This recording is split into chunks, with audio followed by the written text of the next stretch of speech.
on a différentes prairies qui ont été présentées, principalement des prairies multi-espèces en fait, pour leur meilleure résilience face aux aléas climatiques notamment. Et aussi parce que les prairies multi-espèces permettent de s'implanter dans différents contextes pédoclimatiques, différents types de sols.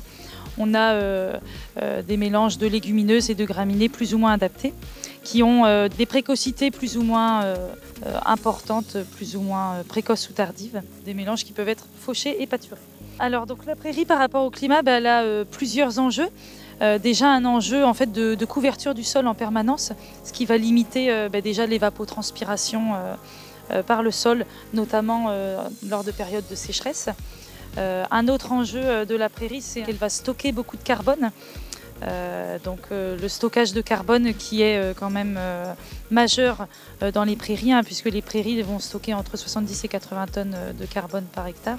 Et donc pour valoriser ce stockage de carbone, on a les bovins. Même s'ils émettent du méthane, voilà, c'est les seuls animaux avec tous les autres ruminants qui vont être capables de valoriser la cellulose. Et donc on a différentes espèces qui peuvent être adaptées pour résister aussi aux aléas climatiques, notamment aux sécheresses.